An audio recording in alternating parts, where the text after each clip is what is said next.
Welcome to day 5 of the first annual 7 Days of Sex Challenge. I'm Alisa. And I'm Tony. And I'll stop talking now.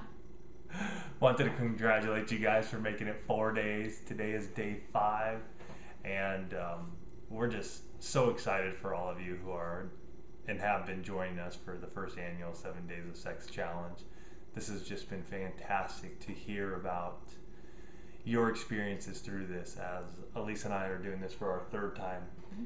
It has just been such a pleasure to be a part of your lives this week, and it's just amazing to us to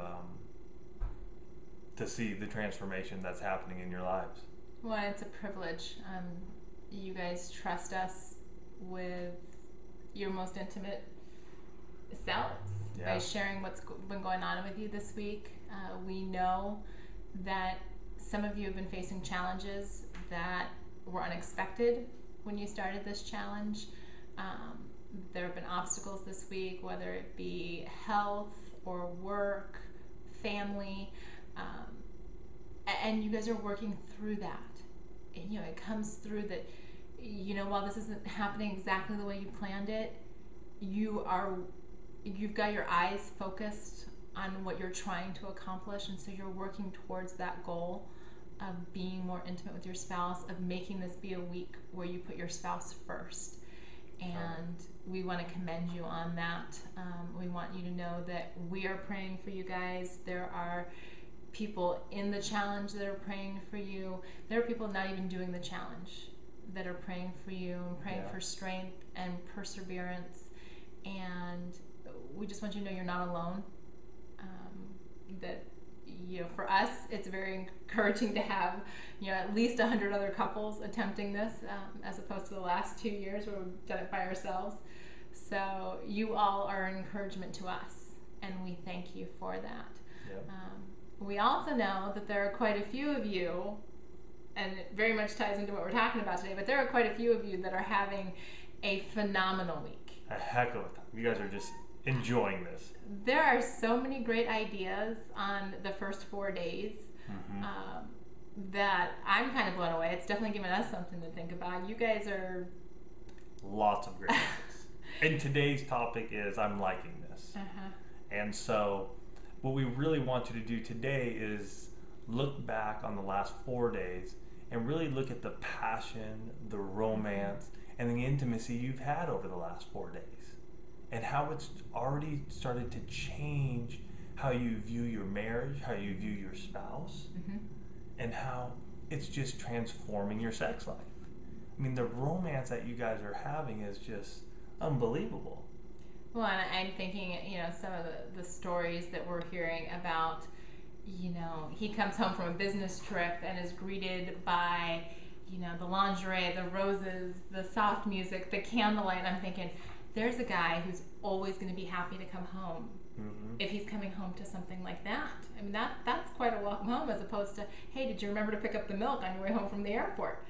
Right. Or the husband who made it a point to get everything set up on the deck for a nice little starlight lovemaking session, or in front of the fireplace, or the picnics we've been hearing about with the chocolate dipped strawberries and whipped cream.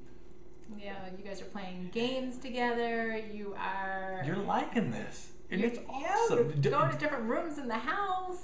It's enjoyable. It's fun. That's what this week is all about. And we hope today you really just get a sense of going to yourselves and talk about how you are enjoying this. What are the things that you're finding out about each other that you haven't really thought about in years? For some of you who've been married for 10, 15, 20, 40 years. What are the things that you're really just enjoying that is making a difference in your marriage? I think it's, for Elisa and I, it's just one of those things and one of those times where we just get to spend some time together. And for me, it's something that I just look forward to each and every day. And that's why I enjoy it. Well, and for me, it's the fact that we took last week off. Yeah. And intimacy was not a priority. And so to have that reconnection with you, to know that no matter how crazy busy our days get, kids got out of school this week, you've had a ridiculously busy week of all weeks. And yet I know that we're going to spend some quality time together every day. Yeah. I don't have to fight with you over, or you with me over time on the computer, or stuff that's got to get done. If we get to a certain point in the night and we're like, well, we got to get to it. This stuff will be there tomorrow, and that's one of the things that hits home for me every time we do this. All of the other stuff is going to be there tomorrow. Yeah. But one of the things that I like most about doing this challenge is that we get time together every day. Yeah. And in our busy lives, and I can only speak for our marriage specifically, but there are times that we don't make the time for each other every day. And so, working on the intimacies together, working on, participating in this challenge together forces us to remember and to make that a priority. Yeah. So for today, you guys, make sure you comment below. We want to know how you're doing. Mm-hmm. And from Alisa and I, we're saying goodbye because we still need to get our day in. Thank you guys. Take care and love you.